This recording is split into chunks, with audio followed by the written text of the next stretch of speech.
ಪ್ರಜ್ವಲ್ ಸ್ವದೇಶಕ್ಕೆ ಅದರಲ್ಲೂ ಬೆಂಗಳೂರಿಗೆ ಆಗಮಿಸ್ತಾ ಇದ್ದಂತೆ ಎಸ್ಐಟಿ ಅಧಿಕಾರಿಗಳು ಈಗ ಅಲರ್ಟ್ ಆಗ್ತಾ ಇದ್ದಾರೆ. ಪ್ರಜ್ವಲ್ ಆಗಮಿಸುವ ಹಿನ್ನೆಲೆಯಲ್ಲಿ ಎಲ್ಲ ರೀತಿಯ ಸಿದ್ಧತೆಯನ್ನು ಎಸ್ಐಟಿ ತಂಡ ಮಾಡಿಕೊಳ್ತಾ ಇದೆ. ಆರೋಪಿ ಪ್ರಜ್ವಲ್ ರೇವಣ್ಣ ವಿಚಾರಣೆ ನಡೆಸಲಿಕ್ಕೆ ಅಧಿಕಾರಿಗಳು ಸಿದ್ಧತೆ ಮಾಡಿಕೊಂಡಿದ್ದಾರೆ. ಎರಡು ಆಯಾಮಗಳು ಪ್ರಮುಖವಾಗಿದ್ದಾವೆ ಇಲ್ಲಿ ವಿಚಾರಣೆಯ ಆಯಾಮಗಳು. ಪ್ರಜ್ವಲ್ ರೇವಣ್ಣ ತಪ್ಪೊಪ್ಪಿಕೊಂಡರೆ ಎಸ್ಐಟಿ ತನಿಖೆಯ ಸಹಜ ಪ್ರಕ್ರಿಯೆ ನಡೆಯುತ್ತೆ. ಆರೋಪಿ ಪ್ರಜ್ವಲ್ ಹೇಳಿಕೆ ದಾಖಲಿಸಿಕೊಂಡು ಸ್ಥಳ ಮಹಾಜರು ಮಾಡಲಾಗುತ್ತೆ.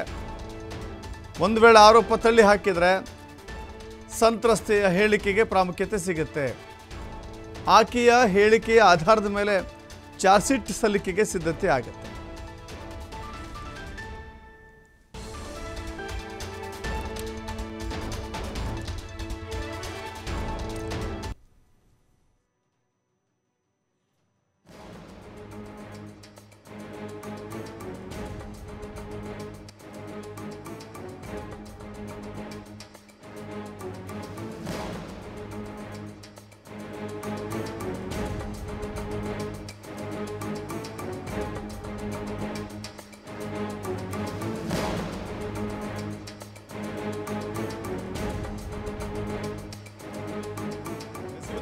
ಪ್ರಜ್ವಲ್ ರೇವಣ್ಣ ಬೆಂಗಳೂರಿಗೆ ಬರ್ತಾ ಇದ್ದಾರೆ.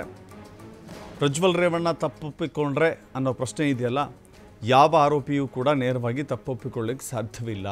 ಈಗ ಆಲ್ರೆಡಿ ಅವರ ಕುಟುಂಬ ಏನು ಹೇಳ್ತಾ ಇದೆ, ಎಚ್ ಡಿ ಕುಮಾರಸ್ವಾಮಿ ಅವರ ಮಾತುಗಳನ್ನು ಕೇಳ್ತಾ ಹೋಗಿ, ಎಚ್ ಡಿ ರೇವಣ್ಣ ಅವರ ಮಾತುಗಳನ್ನು ಕೇಳ್ತಾ ಹೋಗಿ, ಪ್ರಜ್ವಲ್ ರೇವಣ್ಣ ಕೂಡ ವಿದೇಶದಿಂದ ಬಿಡುಗಡೆ ಮಾಡಿರುವಂಥ ಆಡಿಯೋನಲ್ಲೂ ಕೂಡ ಭಾಳ ಸ್ಪಷ್ಟವಾಗಿ ಉಲ್ಲೇಖ ಆಗಿರುವಂಥದ್ದು, ಇದು ರಾಜಕೀಯ ಪಿತೂರಿ, ಇದು ರಾಜಕೀಯ ಷಡ್ಯಂತ್ರ.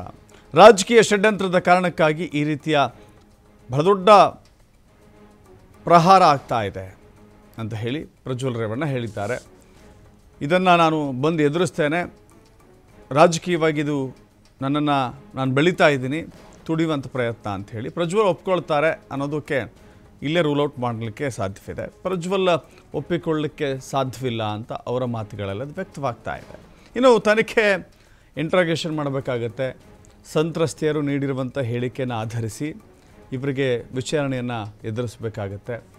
ಅನೇಕ ಪ್ರೊಸೀಜರ್ಗಳಿರುತ್ತೆ, ಆ ಪ್ರೊಸೀಜರ್ಗಳ ಮೂಲಕ ತೆರಳುತ್ತಾರೆ. ಇವತ್ತು ಪ್ರಜ್ವಲ್ ರೇವಣ್ಣ ಮಧ್ಯರಾತ್ರಿ 12 ಗಂಟೆಗೆ ಬಂದ ತಕ್ಷಣ ನ್ಯಾಯಾಧೀಶರ ಎದುರು ಹಾಜರುಪಡಿಸಲಿಕ್ಕೆ ಸಾಧ್ಯವಾಗೋದಿಲ್ಲ. ನಾಳೆ ಬೆಳಗ್ಗೆ ನ್ಯಾಯಾಧೀಶರ ಎದುರು ಹಾಜರುಪಡಿಸಿ ಅಥವಾ ಕೋರ್ಟ್ಗೆ ಹಾಜರುಪಡಿಸಿ ಅವರನ್ನು ವಶಕ್ಕೆ ಪಡೆಯುವಂಥ ಸಾಧ್ಯತೆಗಳು ಹೆಚ್ಚಾಗಿದ್ದಾವೆ.